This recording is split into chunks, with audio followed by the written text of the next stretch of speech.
So this is something I see a lot of, and I mean a lot of. A lot of singers love to play guitar while they sing. It's understandable. The instrument is pretty great for accompanying yourself when singing. But it does have a bit of a tricky downfall if you're not careful, and that is it can kill your posture. So let's talk about how we fix that. So when we have our guitar near us, boy, let me fix this a little bit. Boom. So when we have our guitar near us, one of the things that we often ignore as singers is the intercostal muscles. We have intercostal muscles in the back, but we also have them in the front. And the pectoral minor, which goes down here, connects to the intercostal muscles down here. So here's what that means. If I'm holding my guitar like this to kind of keep it close to me, I'm contracting my pec minor, which contracts my intercostals. So what do we do about this? One of the things we can do about it is we can actually just practice holding the guitar. I know that doesn't seem like much of a valid practice session, but it is incredibly, incredibly useful. And I would argue even important. So let me just kind of do this. So right here, you don't have to, have 5 cameras or 3 cameras. You can just do this with a mirror or 1 camera. But here I have a shot of my chest in the front. I can kind of see in this camera some of my back. And then it's really important that I have a shot of my feet, because if I'm not balanced there, nothing will ever work.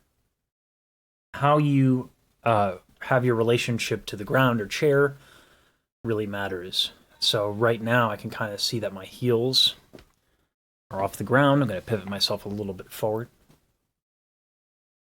I also choose, this is something that I think is really important if you're singing. This is the classical guitar position. And so what I have is the body, and I've adjusted the weight so that the body is closer to the hip. This is actually really, really useful. When you have when you're carrying something, and I do this at work, I work in a grocery store, so I'm carrying heavy objects all the time. When I have a heavy object, I make sure that it's near my hip, because then I can bring my hip back a little bit. And then what's happening is that I have this heavy object over my feet. And then I'm not like having to flare my back to keep it up. I'm not having to pitch forward and then do all sorts of weird stuff with my glutes, right? And so the guitar body can be pretty heavy, especially this one. This is a very heavy guitar. It's a 7-string. So having that near my hip and then pivoting it kind of like upward like that in the classical way, you might want to keep your folk style, which is the sideways. Let's go and check that out. You might want to keep it sideways, right? Which is very folk. But now all of a sudden my hand is over here, and I have to make adjustments. And this goes back to that pec minor being not in a great position, and all of a sudden this part of my rib cage is contracted. So that's not ideal for singing. So this, I would say that if you're going to do that, you have to have a strap so that the neck of the guitar isn't weighing you down. And you have to really practice kind of keeping really clean posture here. So however you hold the guitar, it's fine, but use the tools given to you. Use a strap, use a mirror, use some cameras, especially for you streamers out there. You have no excuses. You have even a front shot. This is incredibly useful, right? Sit back from the camera a little bit so you can get a good angle. All right. And let's talk about common posture problems beyond just contracting the pec minor in order to hold the guitar. So we can hold our guitar in different ways. We can be mindful of the shoulders contracting forward like that, right? You want to be mindful of that. But then there's also the back, right? The guitar can be heavy, and so we can flare our back, and that will affect the intercostal muscles on the back of the rib cage, which will in turn affect our singing. The best advice I can give for that is to keep the body of the guitar absolutely very close to you. All right?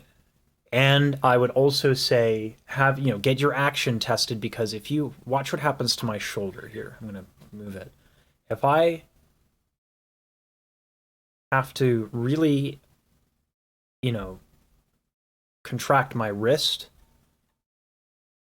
in order to get a chord across, say for example, like if I do something like this, which is a rather obnoxious chord, it's a ninth chord, I'm extending my pinky, I'm doing a lot of work here in the wrist, and it's tempting to use the bicep, which will then use the shoulder, which will then, do all that stuff. Remember that all of this stuff has a chain reaction. We have to be incredibly efficient when we sing.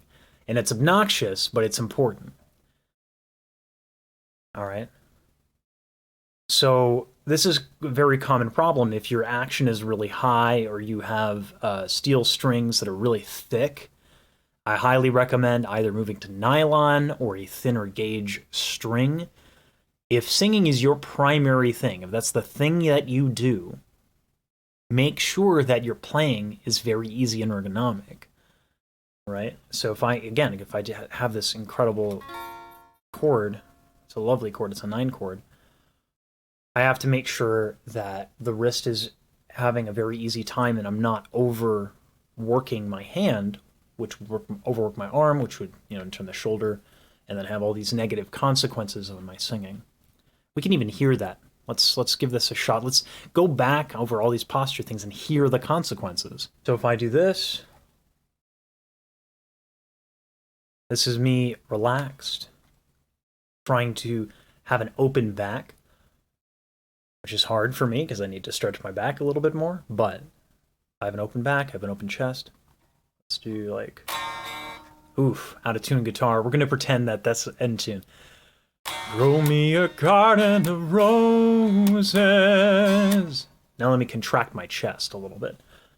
Grow me a garden of roses. You might not hear the difference. Let me remove the guitar from that. Open chest. Grow.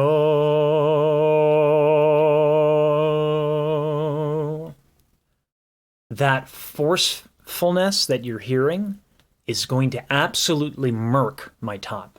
My top is not going to come out when I do that, okay? This has a lot of consequences. But let's also see what happens when we contract the back and what that sounds like, because that also has consequences. Grow, grow. This is something I find really interesting. If I'm contracting the back, I lose a lot of the depth of sound, whereas if I'm contracting the front, I lose a lot of the vibrancy and the brightness and the ease of the sound. This is something I've been experimenting with and exploring with, and I encourage you all to be very curious. I think that that's not only a very fun way to practice, but by being curious, you start to recognize these sort of things that would appear to be very subtle, but then as you grow to appreciate them, they become rather obvious.